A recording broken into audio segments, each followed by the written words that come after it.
Everybody, welcome back to another video. Today we have a lot to talk about. Marvel Rivals Season 1 is coming soon, and they have given even more information on what characters we're going to get, stuff that we're going to be seeing, and even a new map that we'll be getting day 1 of Season 1. The first thing I want to take a look at is going to be the Eternal Night Falls official trailer.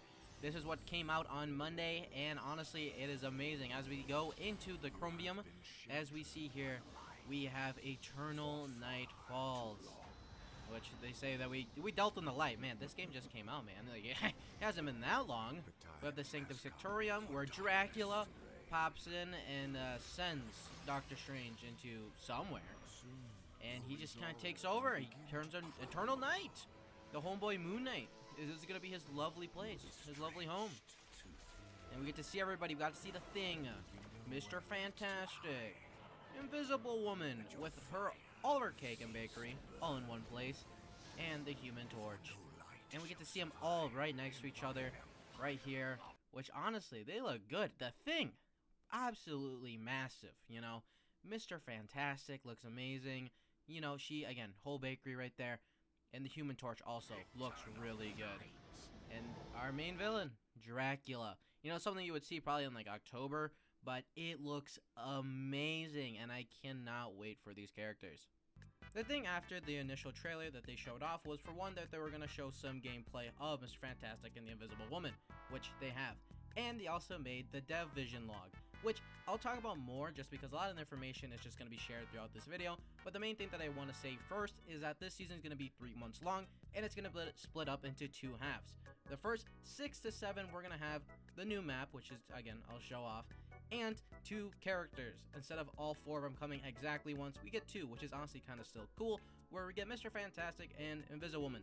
Makes sense, you know, they're married, and they're the 2 that, you know, probably are the most hyped. Actually, no, I think the Thing is still pretty hype.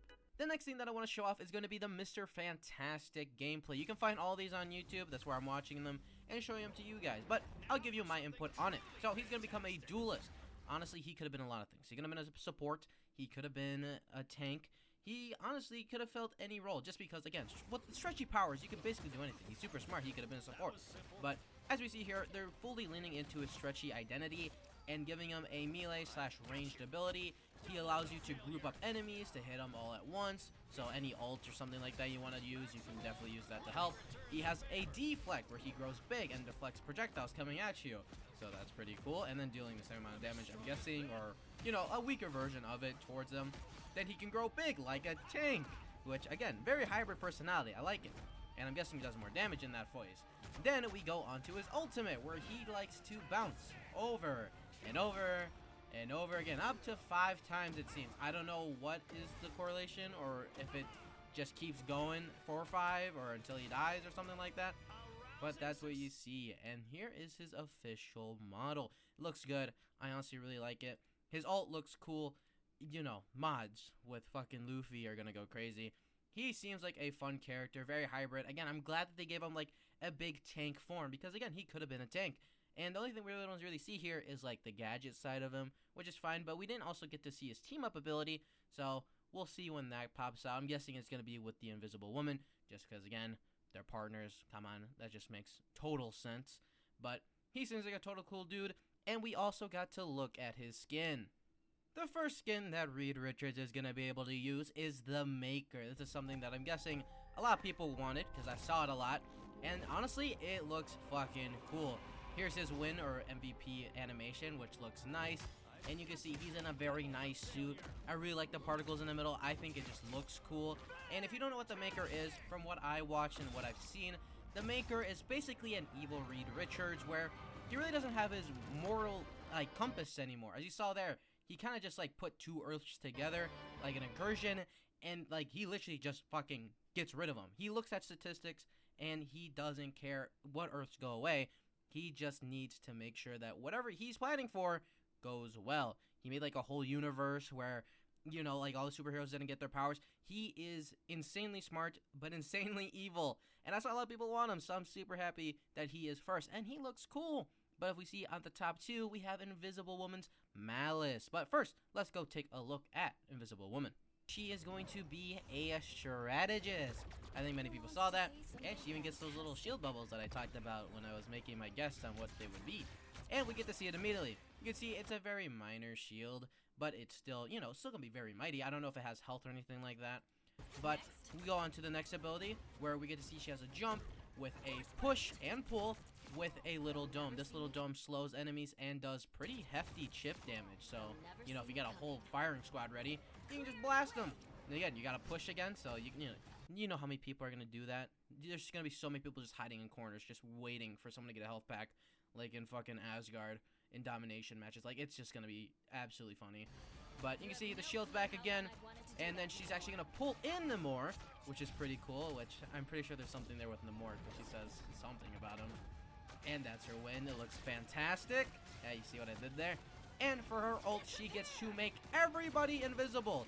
Not even just your allies, even enemies. So, you know, these guys can't really help their teammates. You can't shoot at anybody. I don't know how heals are gonna work, if you can heal people with like Mantis and stuff like that, if you can't even see them. Yeah, it seems like it's gonna be something that's really good if you have like a team pushing you and stuff like that, and there's some team members in the back that are not really that close, and just to guarantee that you can just take out ones in front, and then the ones in the back are just kind of left to be screwed with. But she looks super good too. Again, she looks amazing, and I can't wait to see what her skin is, because they also showed that off too. Now, you might have actually seen this skin. It's called Malice, the dark side of Invisible Woman. I don't know a lot about Malice, but let's take a look at the skin.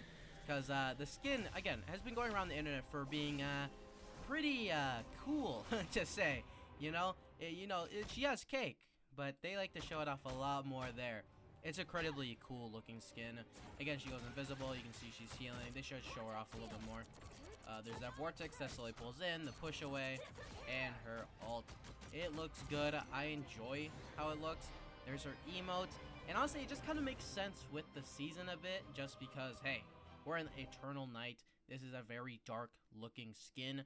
And I'm glad that they both put, like, the evil versions of these two characters at once. Again, if you're dueling up with somebody, you can either be, like, the good side of them or the bad sides, whatever you really feel like.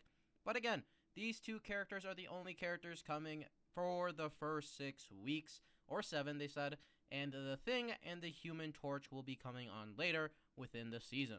Now for the next thing to show off is going to be the Sanctum Sanctorum Empire of the Eternal Night. This is a pretty cool map that we get to see here. Now, is this for domination? Is this for convoy, which I highly doubt? Or is this for like arcade? I truly don't know. They really didn't say in here, didn't say in the description. Even on Twitter, they really didn't say what it was for. They just said map reveal. So what is this meant for? I don't know. But we can see a lot of things. We can see a trapdoor back here. We got a bunch of food on here. And as we keep going through, we see a little bit more, you know, hints at things. Wong, this lady, which personally I don't know the name of. We get to see Doctor Strange and a dog, which is like some dog of some guy. I don't know. I saw it on Twitter. Don't remember the name though. A lot more crazy shit happening. A bunch of books flying. A bunch of the stuff cased up, which again could be other characters in the future. A broken glass right there. I wonder what that could be. And then this just magical galaxy world that we did get to see Doctor Strange kind of go into when, you know, he was kind of like falling. Big octopus thing right there. And that is it. Again, not much to see here. Not really gameplay to show what it's for or why or what is going to happen in here. But it is a cool looking place. Again, got this kitchen area. Eternal Night Falls. We can see the outside, which maybe is for like convoy. I don't know. They don't say. I wish they did. But, you know, it is still a pretty cool area. And I can't wait to see what it's used for. The next thing that I want to mention is going to be Twitch drops. Twitch drops for Season 1 Part 1. Because again, this does come in 2. We're going to get Hela, Will of Galactica. Now I know that Hela, you know, is a little bit of a mixed bag. She's super good and so good that people hate her, but she will be getting the next Will of Galactica skin, which I don't know if they're going to go through the whole roster with the Twitch drops, or this is what it's going to mainly be, but you can see it's purple and blue, which does look nice. The last one we got was Magneto, which if you missed out on that, I'm sorry for you, man. It's honestly a good one. We also get the nameplates, and we get even a little spray, the Will of Galactica Hela, which, yeah, I don't think that's Hela, buddy. Alrighty, next up I want to do is talk some hero statistics. What is the pick rate and win rate for these characters? Let's take a look. As you see here, there's the hero hot list. This is going to be updated every half a season from now on. And since Season 0 is almost over, they decided to do it for this season. So as we see here for PC and console quick play, Jeff the Landshark, Venom, Cloak and Dagger, Mantis, and Penny Parker were the top 5 most played. with Mantis in every single category having the highest win rate. Jeff the Shark not having too great of one. But if we go down, you can pause to see where your character lands and what their win rate is. Honestly, this Punisher one's kind of shocking to me. But the ones that truly suck are Black Widow. Black Widow has the worst with a 44, and it's only going to get worse from here. But then we also have Namor for some reason. Put the name of Namor a little higher, okay, guys? Namor is a good pick. He is a fun character. I get that maybe not most people know him because I don't even know him, but he is a fun character to play. But then we also have Storm, because Storm is Storm. Luckily, there are some buffs for them that I will mention later, so stick around for those. And console is the same thing, since they're both combined. But now we'll look at competitive. For the top 5, we have Luna Snow, Cloak and Dagger, Mantis, Doctor Strange, Penny Parker. Mantis, again, with a 55% win rate. That is insane. Again, it is the highest of any single character here, and it makes sense. She's a strong character. Luckily, Namor got a little higher in this one. But as we see here in competitive, Wolverine, Black Widow, Storm are the bottom 3. Wolverine probably would have been higher if he was just figured out a little bit earlier. But you can see Black Widow now with a 41% win rate, and then Storm with a 49, but still the lowest character picked. Then we will go on to console, just because, why not just show everything? And we got Cloak and Dagger, Penny Parker, Mantis, Doctor Strange, and Luna Snow. Just kind of things swapped around a little different. Even Jeb's up here, which is actually kind of insane. But again, Mantis, highest win rate, another 55. Then we go down, and it only gets more grim for Black Widow. She has now the lowest pick rate for console. That also goes to Storm Wolverine. They just kind of swap places, but now has a 37% win rate. Yeah, she's going to need a couple buffs, man. And then Storm, kind of in the same place with win rates, but just higher picks. So, yeah, this is everything here. Again, pause if you want to see what your character lands at. It does make sense. A lot of this does make sense. I'm glad to see that everything here is roughly around the 50 to 40 and stuff like that. You really know when a character is not that great when they start having stuff like this, because yeah, there's probably something wrong with that character. And the next thing that I'm going to show off is going to be the nerfs and buffs. I got this from Marvel Rival Intel, but you can also just go to the official website and read them there. I just like this one because it's a lot more visual, and it just has everything listed in a very nice way. But we can see here we have Captain America getting buffed, and he's getting a lot of things. Doctor Strange getting a couple nerfs. Thor getting a couple buffs, Bruce Banner getting some nerfs, and Venom also getting some buffs. This honestly all makes sense. Captain America is someone that a lot of people felt like wasn't doing a lot of damage, and even though they're not updating his damage, they are still giving him a lot more tools to try to navigate and be better in the backline, surviving a little bit longer and being able to get out, and just try to reassure that death doesn't happen, but just being a nuisance back there is still very capable. Then Doctor Strange, again, very, not overpowered I would say, but he was definitely the strongest of the cast. And you can see Maelstrom of Madness, and Gamma Maelstrom, which was his letting go of the darkness, is starting at 5 meters and then reducing in damage in 8, so you just can't blast the whole team away. Then Thor gets a little bit of a health increase, same with Captain America, and added immunity control effects during God of Thunder, which does make sense because it was kind of easy to get him out of it. Then also reduce Indestructible Guard for Gamma Shield from Hulk. This was something that could give him some charge for his ultimate, so we're just reducing it, and being able for him to take more damage quickly and not be able to get out as fast is definitely something that's going to hurt him in the long run. Then also Venom, same thing here. Increase the symbiotic resilience bonus health ratio gained per loss hit point from 1 to 1.2, and increase base health of Feast of the Abyss from 40 to 50. So he's going to be able to do a little bit more with his ult, which again also makes sense just because it wasn't super powerful. Does it have to be? No, it still did its job well, but just making it a little bit more was pretty nice. Next, let's talk duelists. You can see there's a lot, so let's go over the basics. Black Panther, Hawkeye, Hela, Psylocke, Wolverine, and Winter Soldier all get nerfs, while also Wolverine, Winter Soldier, Squirrel Girl, Storm, Moon Knight, Namor, the Punisher, Scarlet Witch, Magic, and Black Widow get buffs. You can tell the two characters that were played the least, and I guess Storm didn't have that bad of a win rate, got the most amount of buffs, and people that are probably high dominant got the most nerfs, even though Hela is actually just getting a health reduction. And if you're asking where those damage reduction is, that's with team-ups, and I'll show those later too. But something I like to show here, just in case you see your character here like, oh my god, they're getting nerfed, there's some that are just fairly simple to just kind of look at and just see it's not a lot. Something like Psylocke. If you play Psylocke, they're not really doing anything to her damage, at least from here, and they're also not doing a lot to dashes and stuff like that. All this is doing is Dance of the Butterfly, which is her ultimate, and checking for barriers. So if they have a Hulk little guard on them or Magneto has his shield up, it won't hit him. You can see, so just read these if you see your character here, and just wait until the characters actually get to play, because again, something like Hela 2, her damage didn't get a reduction here, but again, that's her base damage. We have to look at the team up where damage does get afflicted. But we can't forget about the strategists. So we have Cloak and Dagger getting a couple buffs, reduce cooldown and increasing a dash from 3 to 4. Jeff, he's getting a buff and nerf where he can heal more, but his ultimate is going to be smaller, but at a practically infinite height, I'm guessing. It says high cylindrical spell field, so you know when you would like jump over your Iron Man and you think you're safe, you're probably still not safe. Luna Snow, she can't toggle between heal and damage as quickly. It's not too crazy of a nerf, but it's still one nonetheless. Same thing with Mantis. She is just not going to be able to move as fast when her movement boost is active. Then Rocket is just going to be able to heal more with his repair mode from 60 to 70, which is nice because, you know, someone who likes to play Rocket and just wants to play Rocket more, it does suck knowing that our heals aren't the greatest and people complain about it, so you have to just kind of hope someone else takes like a more majority healing than you. Now this is where the damage reduction happens. So you know how we're talking about Hela and Hawkeye and how they didn't have any damage debuffs from the actual patch notes? That's why we come to the team up abilities. As you can see, season bonus from Hela and Hawkeye are being reduced by 5%, so they're not going to be able to do as much damage before. Because even though they didn't have a special ability with her, she would still do more damage just because of the seasonal bonus, or because she is the anchor point for these different characters. Then we can also see more things happen for here.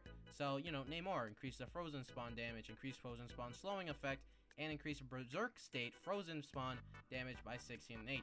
So not really even helping Jeff, it's all for Namor, which again, pretty cool. Namor is super good. Then, Metallic Chaos, increase metallic fusion projectile damage to 60, and fusion spell field damage to 30 to 35.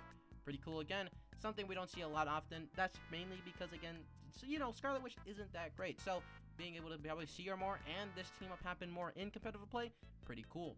Then we have Ammo Overload, which is just making it so it comes back faster.